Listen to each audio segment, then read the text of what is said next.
Hello and welcome back to my channel. আশা করি সবাই খুব খুব খুব ভালো আছো, আমিও খুবই ভালো আছি।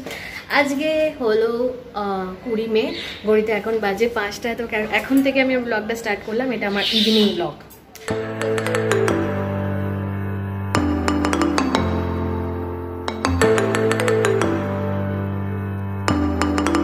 সকালবেলা থেকে প্রচুর কাজ ছিল, সেই সব কাজগুলো করতে করতে আর ব্লগ স্টার্ট করা হয়নি। তো আজকে প্রথমে স্টার্টিং কাজ হয়েছে বুলেটকে চান করানো। ও মোটামুটি 1 মাস ধরে না ওকে চান করানো হচ্ছে না, যেহেতু ওর স্কিনের প্রবলেম হয়েছিল। তো সেই কারণে ওকে 1 মাস ধরে চান করানো হয়নি। তো সেই কারণে 1 মাস পর এখন একটুখানি যেহেতু সুস্থ আছে, তো সেই কারণে চান করিলাম। গরমে না ওদের বেশি কষ্ট হয়, তো ওরও হচ্ছিল। ডাক্তারকে জিজ্ঞাসা করবার পর ওকে আজকে চান করানো হয়েছে। তো ওকে চান করানো মানে মোটামুটি যুদ্ধের কাজ। আমি আর সুরজ দুজন মিলে পেরে উঠি না ওকে চান করানো। মানে ও চান করতে একদম পছন্দ করে না, একদমই পছন্দ করে না চান করতে। মানে যা লাফালাফি করে তাতে আমি আর সুরজ দুজনেই মোটামুটি চান করে যাই। ওকে চান করাতে গিয়ে আমরা বেশি চান করি। আর তারপর ঘরটা গুছানো, ঝাঁটপাট দেওয়া, হ্যানা তেনা অনেক টুকটাক কাজ ছিল। সেসব কাজগুলো সত্যি বলতে করতে করতে আর আজকে ব্লগ করা হয়নি। আর আজকে দুপুরবেলা লাঞ্চে ছিল একদম মানে সাদা মাটা মায়ের হাতের স্পেশাল আলু মাখা। ওটা হচ্ছে কি মশলা আলু মাখা, আর ডাল, আর মাছ ভাজা। আজকে মাছ, কি মাছ এনেছিল, একটা পুকুরের মাছ, কি মাছ ভুলে গেছিলাম, ওটা কিছু একটা মাছ নিয়ে এসেছিলো, যে মাছটা আমি খাই না, সেটা পুকুরের মাছ। আমি কোনো পুকুরের মাছই খাই না। কি মাছ, যাই হোক কিছু একটা মাছ হবে, তো সেইটা। আর আমি ডিম দিয়ে ভাত খেয়েছি।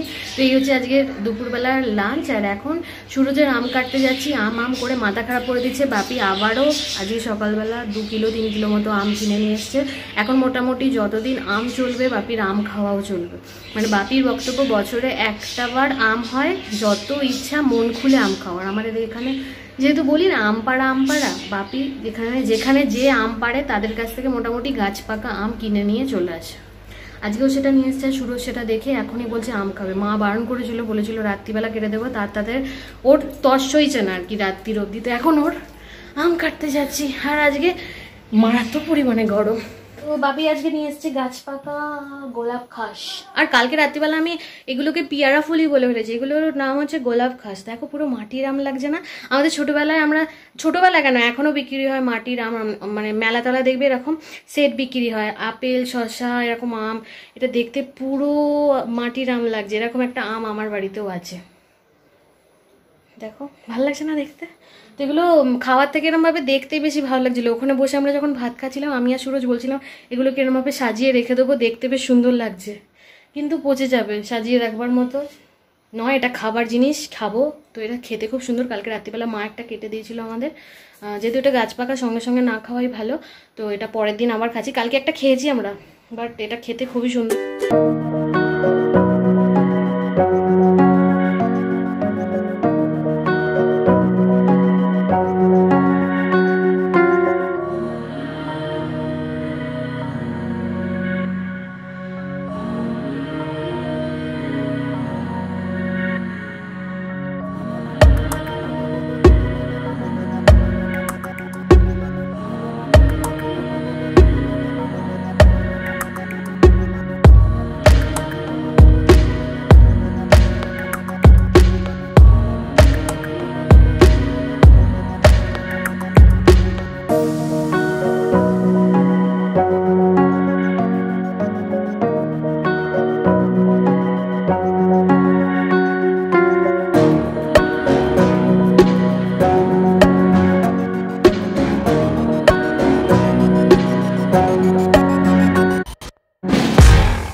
বৃষ্টি হবে, জানি না কতটা কি হবে, বাট হলে খুব ভালো হয়। প্রচণ্ড গরম, আজকে টেবিল ফ্যান দিয়েও যেন একটা গরম হাওয়া বইছে। তো যাই হোক, চলো রুটিটা করে নিই, তারপরে পরোটার প্রিপারেশন করব, কারণ আলুর পরোটা। তো আলুটাকে একটুখানি, যেহেতু ভাতের সময় একটুখানি আলুগুলো একটু দাঁতে লাগছিল, তো সেই আলুগুলোকে আমাকে পুরো মারতে হবে, কারণ আলুর পরোটা, ওটা আলুটা পুরো একদম প্লেন না হলে বেলতে ভীষণ অসুবিধা হয়। পেঁয়াজটা কেটে নিয়েছি, একদম ফাইন কাট করে কেটেছি, একদম মানে মিহি মিহি করে, যাতে একদম কড়াই দিলে পুরো মিশে যায়। ঠিক আছে, আর আলুটা বার করে নি। মা দুপুরবেলায় ভাতের সাথে আলু সিদ্ধ করে নিয়েছিল। সত্যি বলতে আমাদের কোনো প্ল্যান ছিল না যে এখন আলুর পরোটা হবে। হঠাৎ করে প্ল্যানটা হলো যে ফ্রিজের ভিতরে আটা ময়দা দু রকমই জিনিস আছে, তো করে নিতেই হবে, তা নাহলে একটা টক টক হয়ে যায় আটা, আমি দেখেছি। তো সেই কারণে বিশেষ করে ময়দাটা যেহেতু আমাদের নুন চিনি এসব দিয়ে মাখা হয়, তো সেই কারণে ময়দাটা একটু বেশি তাড়াতাড়ি টক টক গন্ধ হয়ে যায়।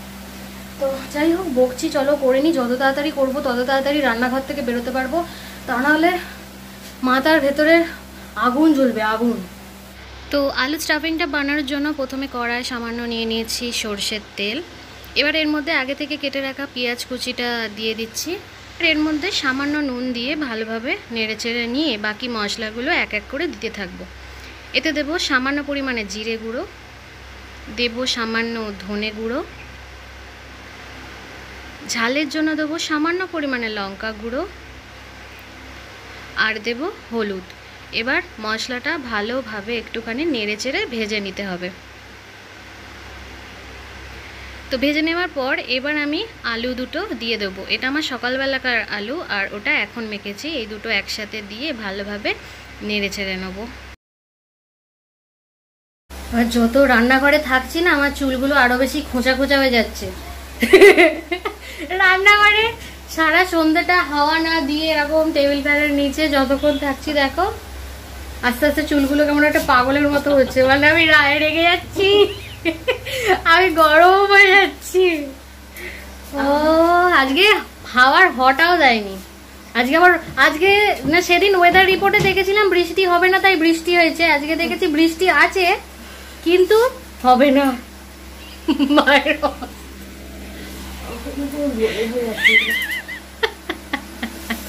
একটু তো বাধা নয় বাবা। মানে আস্তে আস্তে আমার বাড়ির পুরো মানে রাঁধুনি ছেলেগুলোর মতো দেখতে লাগে। দেখো সাইডে একটা গামছা, আবার চেন গলায়, তার মানে আম্বানির বাড়ির কি বলে রাঁধুনি, গলায় সোনার চেন। তো বাইরে কেউ নিশ্চয়ই এসছে, বুলেট চিল্লাচ্ছে তাকে দেখে। ছোট যখন ছিল না, তখন কাউকে দেখে চিল্লাতো না, কাউকে দেখলেই এসে টেবিলের নিচে ঢুকে পড়তো। আমি ভাবতাম মনে হয় ভীতু টাইপেরই হবে, কিন্তু যত দিন যাচ্ছে দেখছি সাহস দেখাচ্ছে, সাহস। তো যাই হোক, আমার না বেশিক্ষণ আর রান্নাঘরে থাকতে একদম ভালো লাগছে না। ওয়েদারটা একটু ঠিকঠাক থাকলে, একটু হাওয়া হাওয়া দিলে তাও একটু ভাবতাম যে আবার রাত্রিবেলা এসে করব, তো এখনই করে নিই, আর ভাল লাগছে না। ও যা হবে হবে, সুরজ বকাবকি করবে। রান্নাঘরে এসে তো ওদের রান্না করতে হয় না, না যারা রান্না করে তারা জানে। তো এক এক করে সবার সন্ধেবেলাকার টিফিন যাচ্ছে, তো ততক্ষণ আমি কাজ করে নিই। আমার আজকে আর একদম ভাল লাগছে না, একদম ভাল লাগছে না রান্নাঘরে থাকতে। তো আমি আগে থেকেই মোটামুটি আধ ঘন্টা মতো হয়ে গেছে ময়দাটা আমি ফ্রিজ থেকে বার করে আর একটুখানি তেল আর ময়দা দিয়ে দেবে। ফ্রিজ থেকে আটা ময়দা বার করবার পর না একটু নরম হয়ে যায়, তো সেটা ঠিক করবার জন্য একটু তেল আর ময়দা দিয়ে একটুখানি ঠেসে মোটামুটি আধ ঘন্টা মতো রেস্টে রেখেছিলাম। আর পুরটাও আমার হয়ে গেছে, এই যে। এবার এটাকে স্টাফিং করতে হবে, মানে আলুর পরোটা, মানে আলুটাকে ময়দার ভিতরে স্টাফ করতে হবে। তো সেটা দেখো কেমন করে করি। আমি মোটামুটি এর আগেও করেছি অনেকবার, ঠিক আছে। আমার মাঝে মধ্যে একটু একটু ফুটোও হয়ে যায়, আর মাঝে মধ্যে ঠিকঠাক হয়। আর অনেক সময় অনেকে আলুর পরোটাটাকে না ময়দা দিয়ে বেলে, বাট আমি তেল দিয়ে বেলি। আমার মনে হয় তেল দিয়ে বেললে ছিঁড়ে যায় না। সত্যি বলতে আমি সত্যি কথা বলছি, আমার আলুর পরোটা ভীষণ ছিঁড়ে যায়।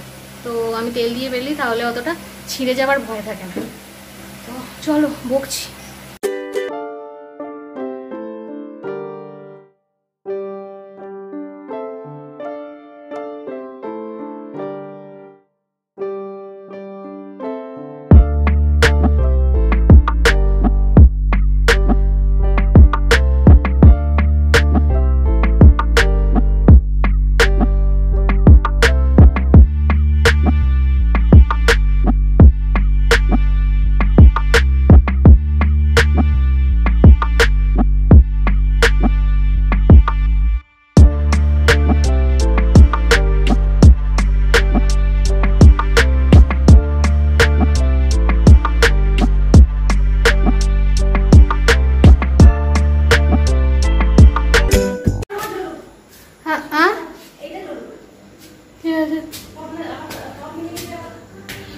তো কাজ কমপ্লিট, এবার গা ধুতে যাবো। শান্তি শান্তি, রান্নাঘর থেকে বেরিয়ে একদম প্রণাম করে বেরিয়েছি। তুমি ছাদে তো গো? যাচ্ছি আমি। ছাদে গিয়ে কি লাভ, হাওয়া তো হটাও দিচ্ছে না।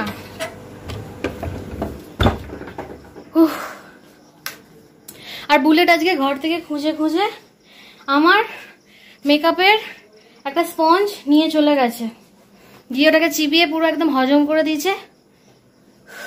ওর দাঁতের কাছে কিচ্ছু টিকবে না। তো আমাদের বাড়িতে আজকে একটা বিশাল বড় ভূতের গল্প হয়েছে, তবে আমাকে দেখে ভূত ভেবো না, আমি ফেস প্যাকটা একটু বেশি বেঁকে ফেলেছি। মানে আরে হাতে করে অন্যদিন ফেস প্যাকটা হাতে করে তুলি গঞ্জুসের মতো, আজকে ওই যে স্প্যাচুলাটা দিয়েছিল তো সেটা করে মাখতে গিয়ে একটু বেশি থেবড়ে ফেলেছি। যাই হোক, জলের বোতল নিয়ে নিচে যাচ্ছি, জল শেষ হয়ে গেছে ওপরে। আর আমাদের বাড়িতে একটা ইন্টারেস্টিং গল্প হয়েছে, সেটা মায়ের মুখ থেকে শোনাচ্ছি তোমাদের। গল্প, বিশাল বড় গল্প। তো যেটা বক্তব্য বাপির সাথে, মানে বাপির মুখ থেকে গল্পটা শুনলে তোমরা বেশি ইন্টারেস্ট পেতে, কারণ বাপির সাথে এক্সপিরিয়েন্সটা হলো আর কি। কিন্তু গল্পটা আমাকেই বলতে হবে, কারণ বাপির ঘরেতে একদম জোর দিয়ে গান চলছে। তো যেটা হয়েছে সেটা হচ্ছে বাপি আর আমাদের যে মালিকাকু আছে, সে দুজন মিলে গেছিল বাগানে, ঠিক আছে, আম কুড়োতে। সত্যি কথা বলতে, তো আমাদের আশ্রমের পিছন দিকে বলছে দুটো বাগানে গেছিল ওরা, কিন্তু গেছে যখন কম রাস্তা গেছে, কিন্তু আসবার সময় বলছে প্রচুর রাস্তা হেঁটে হেঁটে আসতে হয়েছে। মানে অনেক সময় চোখ ঝাঁতিয়ে যায়, মায়েরা যেটা বলছে নাকি নিশি তো অনেক সময় ডাকে, তখন এরকম প্রবলেম হয়। তো ওরা যেটা, সত্যি বলতে আমি আমতা করতে হচ্ছে, কারণ আমি কোনোদিন এক্সপিরিয়েন্স হয়নি, তো তাই জন্য অতটা আমার বিশ্বাস হয় না। অনেক সময় চোখ টোক ধাঁধিয়ে গেছিলো। তো বাপিরা যখন গেছে বলছে কাছাকাছি ছিল আশ্রমের, কিন্তু আসবার সময় বলছে বড় বড় 3টে মাঠ পেরিয়ে এসছে। মানে এখান থেকে চন্দননগর চলে গেছিলো হেঁটে হেঁটে, কিন্তু যাওয়ার সময় বুঝতে পারিনি। আসবার সময় যখন লোককে জিজ্ঞাসা করছে, যখন খুঁজে পাচ্ছে না রাস্তা, তখন যখন লোককে জিজ্ঞাসা করছে তখন বলছে তোমরা এইখানে আছো। তারপর রাস্তা বলে দিয়েছে, তারপরে আস্তে আস্তে এসছে। মানে বলছে যাওয়ার সময় বাগান পেরিয়ে গেছে, তারপর আসবার সময় বলছে 3টে বড় বড় মাঠ পেরিয়ে এসছে। তো অনেক সময় হয় এরকম, হয়তো মায়েরা বলছে এরকম নিশিতে ডাকলে চলে যায়। আম পেয়েছে অনেক না, 25টা 26টা মতো আম পেয়েছে, কুড়িয়েছে। মানে আম কুড়ানোর নেশাতে এরকম সব উল্টোপাল্টা কাজ করে বেড়ায়। তো বাপির মুখ থেকে শুনলে গল্পটা আরো বেশি। বাপি বলছে বেশ বড় বড় সব সবজি বাগান দেখছে, উঁচু বাগান দেখেছে। তো আসবার সময়, যাওয়ার সময় কোনো গল্প ছিল না। যাওয়ার সময় বলছে 2-3টে বাগান, মানে আশ্রমের পিছনে যে 2-3টে বাগান, সেই 2-3টে বাগানেতেই ছিল। তারপরে যখন গিয়ে কোনো রাস্তা খুঁজে পাচ্ছে না, তখন এবার লোককে জিজ্ঞেস করতে, তখন মানে আমাদের তো এই আম পাড়ার সময় এখানে তাঁবু খাটিয়ে অনেক লোক থাকে, ঠিক আছে, আম পাড়ার জন্য বাইরে থেকে লোক আসে। তো তাদের হয়তো জিজ্ঞেস করেছে মাঠের ভেতরে, তো তখন জিজ্ঞেস করেছে এরকম চন্দননগরে আছো তোমরা। ভাবো এক্সপিরিয়েন্স, এই রাত দুপুরে দুটো মানুষ টর্চ নিয়ে মাঠ ঘাট। এতদিন ইয়েতে দেখতাম, ফোনেতে অনেক সময় দেখতাম, এই যে ভূতের সব দেখায় না, ওইগুলো আমি ইউটিউবে অনেকবার দেখেছি, ঠিক আছে। তো ওইগুলো দেখতাম, কিন্তু এক্সপিরিয়েন্সটাই প্রথমবার শুনলাম। আমার সাথে হয়নি, বাট বাপির সাথে তো হলো। বলছে 2টো বাগান গেছে, আসছে বলছে 3-4টে মাঠ পেরিয়ে। Heavy experience. তো চলো এখন এই নিয়ে এখন চলবে এখন বেশ কিছুদিন আমাদের বাড়িতে এই ভূত বিশেষজ্ঞ ব্যাপার একটা। তো এই ঘরেতেও হচ্ছে, 2 ভাইতে ভূত বিশেষজ্ঞ কোনা করছে। পেয়েছে ভূত কালকে অবধি পর্যন্ত আমাদের বাড়িতে এই আলোচনাটা চলবে, মানে এই বাপির হারিয়ে যাওয়ার গল্পটা চলবে মোটামুটি। আর আমাদের পাইপের জলটা ঠান্ডা, যতক্ষণ পাইপের জলটা আসছে ততক্ষণ বেশ ঠান্ডা। যেই ট্যাঙ্কির জলটা পাইপ দিয়ে আসছে উনি পুরো আগুন। আর আজকে ওয়েদার রিপোর্টে ছিল রাত্রির 11টার সময় নাকি বৃষ্টি হবে। কোথায়? আমি তো বৃষ্টির বটাও দেখতে পাচ্ছি না। চাঁদকে চাঁদ যেরকম সেরকমই দেখতে পাওয়া যাচ্ছে। আমাদের এখান থেকে চাঁদ দেখতে পাওয়া যাচ্ছে। দাঁড়াও 1 মিনিট। কোথায় চাঁদ? এই যে দেখো, এখান থেকে দেখতে পাওয়া যাচ্ছে।